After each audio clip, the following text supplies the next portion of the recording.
Bismillahirrahmanirrahim. Uhayyikum bitahiyyatal islamiyah, tahiyatan mubarakah, tahiyatas salam wa tahiyatal ahlil jinan. Fanaqulu Assalamualaikum warahmatullahi wabarakatuh. Bismillahirrahmanirrahim. Alhamdulillahi rabbil alamin. Innal hamdalillah nahmaduhu wa nasta'inuhu wa nastaghfiruh wa na'udzu billahi min syururi anfusina wa min sayyiati a'malina. Man yahdihillahu fala mudhillalah wa may yudlil fala hadiyalah. Wala haula wala quwwata illa billah. Amma ba'd. Yang terhormat segenap keluarga besar Universitas Airlangga Surabaya, yang terhormat penyelenggara lomba Islamic Science and Technology Fair, serta teman-temanku yang berbahagia.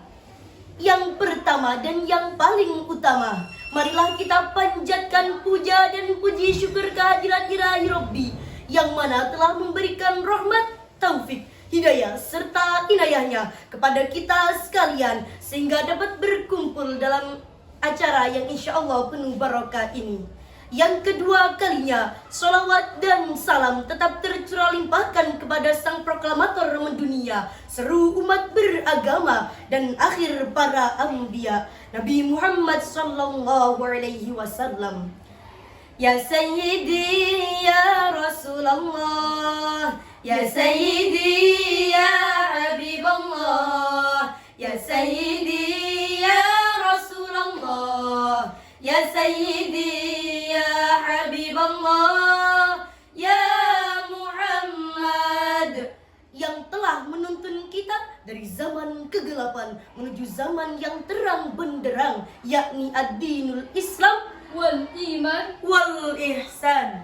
Hadirin sebangsa dan setanah air, keluarga merupakan cerminan dan tatanan sebuah masyarakat. Bila keluarga baik, maka akan baik pula masyarakat dan bangsa tersebut. Sebaliknya, bila keluarga hancur, rumah tangga berantakan, maka itu adalah isyarat awal dari kehancuran sebuah bangsa. Bila kita menginginkan keluarga yang baik, maka bangunlah keluarga yang islami, rumah tangga yang qur'ani, figur ayah yang bijaksana, serta sosok ibu yang penyantun. Namun seiring perkembangan zaman, keluarga tidak lagi dibangun atas dasar cinta dan kasih sayang. Keluarga yang kita harapkan menjadi madrasatul ula justru menjadi tempat persinggahan semata. Oleh sebab itu, tidak mustahil hal seperti ini akan menghasilkan generasi perampok, penjilat, para koruptor, serta sampah masyarakat yang akhirnya meruntuhkan bangsa. Karena keprihatinan kami atas dasar tersebut, izinkanlah kami menyampaikan syarahan yang bertajuk Peran Keluarga dalam Membentuk Generasi yang Qur'ani, sebagai rujukan firman Allah surat An-Nisa ayat 9.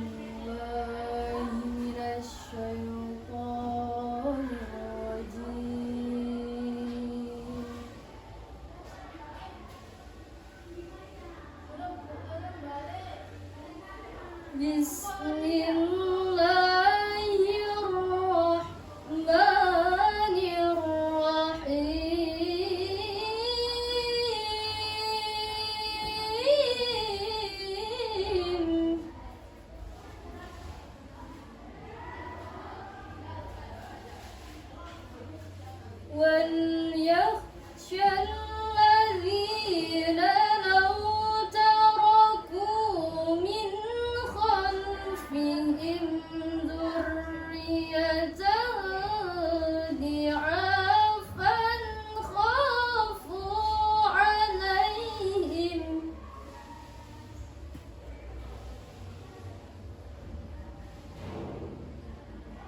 فَلْيَتَّقُوا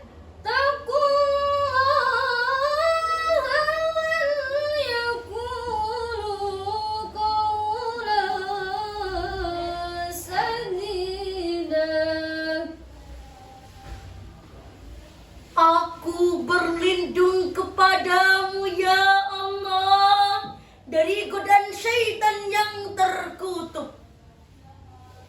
Dengan menyebut namamu ya Allah, yang maha pengasih lagi maha penyayang.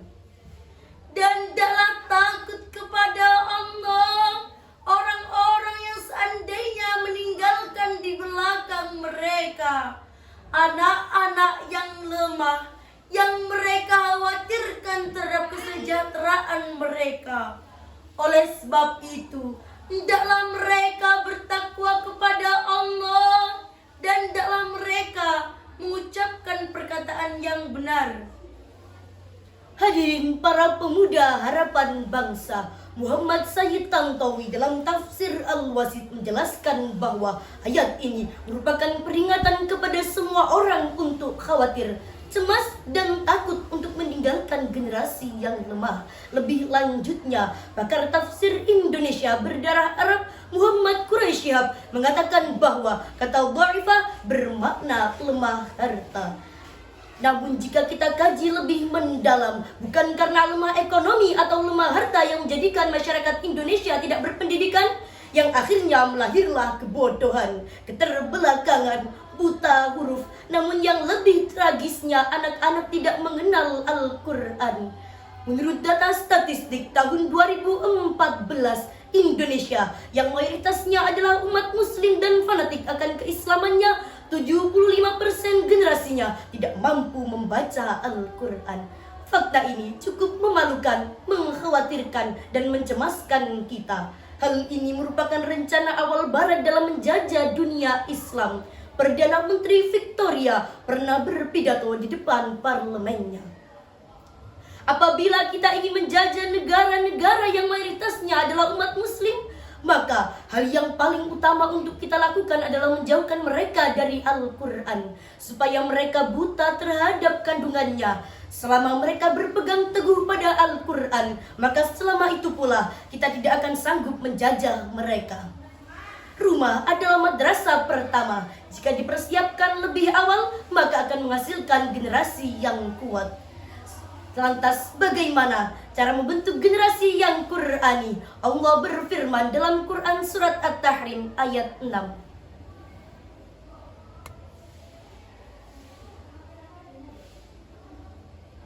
Ya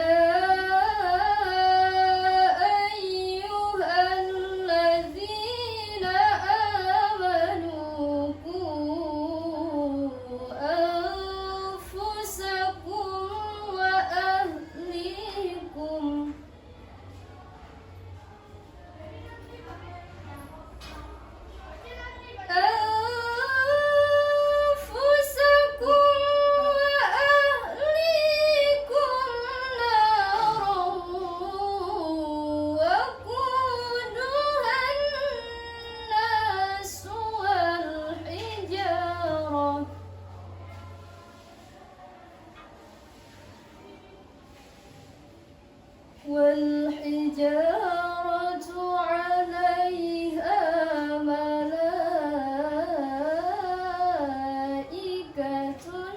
غلاظ شداد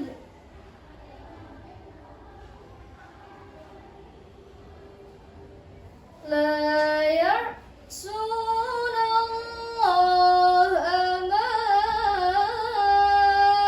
أمرهم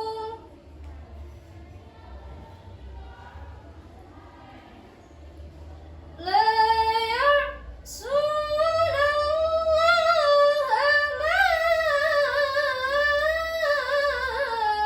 أمرهم ويفعلون ما يؤمرون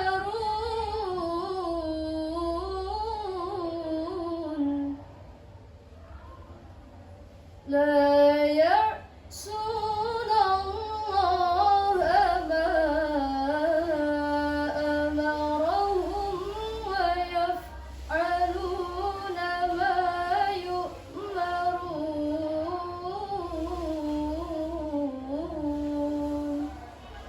صدق الله العظيم.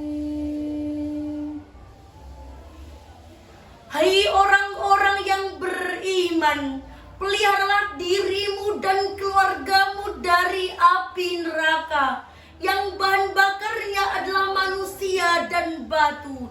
Penjaganya malaikat-malaikat yang keras, kasar, dan tidak mendurhakai Allah terhadap apa yang diperintahkan mereka, dan selalu mengerjakan apa yang diperintahnya. Maha benar Allah dengan segala firman-Nya. Hadirin para calon penghuni syurga, Muhammad Ali As-Sabuni dalam tafsir Al-Safwatat Tafasir menjelaskan bahwa jagalah dan peliharalah istri-istrimu dan anak-anakmu dari neraka yang pedih dengan cara memerintahkan mereka meninggalkan maksiat, berbuat ketaatan, serta menanamkan Al-Quran dalam jiwanya. Dengan demikian, ayat tersebut merupakan landasan filosofis bagi orang tua untuk menjaga, membimbing, dan mendidik anak-anaknya. Oleh sebab itu, Dr. Asli Al-Muntaqo berkata dalam kitabnya, anak-anak memang memerlukan materi, anak-anak juga memerlukan tarbiyah jasmaniyah, namun mereka jauh lebih membutuhkan tarbiyah robbaniyah, Qur'aniyah, dan Islamiyah. Sejarah telah membuktikan, bukankah seorang seperti Alfredo Timothy, seorang mafia kelas kakap dunia, Johnson the Lion Boy, seorang La Cosa Nostra Amerika, Kazuo Nomigaki, seorang Yakuza Jepang, serta Lee Tiger Lee, seorang preman Hong Kong. Mereka telah menciptakan keonaran dunia, membajak pesawat, menjadi gembong-gembong narkoba, memperjualbelikan wanita. Ternyata mereka adalah sosok anak muda yang terlahir dari rahim ibunda yang tak betah di rumah, hidup dalam kemegahan, bergelimang harta, namun tak pernah tersentuh kasih sayang orang tua. Sebaliknya, Imam Syafi'i tumbuh dari keluarga yang sederhana, dibesarkan dalam kondisi yang pas-pasan, namun dengan tarbiyah Qur'aniyah mengantarkan beliau menjadi tokoh dan ulama besar dalam peradaban Islam. Tidak salah jika Rasulullah SAW bersabda, setiap anak yang dilahirkan dalam keadaan fitrah, maka orang tuanya lah yang menentukannya sebagai seorang Yahudi, Nasrani, ataupun Majusi. Hadirin yang berbahagia, dari syarahan tersebut dapat kita simpulkan, keluarga merupakan benteng pertama umat Islam. Jika kita menginginkan masyarakat yang taat, umat yang hebat, dan bangsa yang kuat, marilah bersama-sama kita menciptakan keluarga-keluarga yang sakinah dan menjadikan Al-Quran sebagai pedoman hidupnya. Sebelum kami menutup syarahan tersebut, izinkanlah kami meringkasnya dalam sebuah lagu. Harta yang paling berharga adalah keluarga, pendidikan karakter bangsa dari keluarga. Terima kasih Abi, terima kasih Umi, bersama marilah kita wujudkan keluarga pendidikan pertama. Ke warung beli makanan, warungnya milik Pak Rohman. Mohon maaf apabila ada kesalahan, bila ada perasaan mohon diungkapkan. Wallahul muwaffiq ila aqwamit thoriq. Assalamualaikum warahmatullahi wabarakatuh.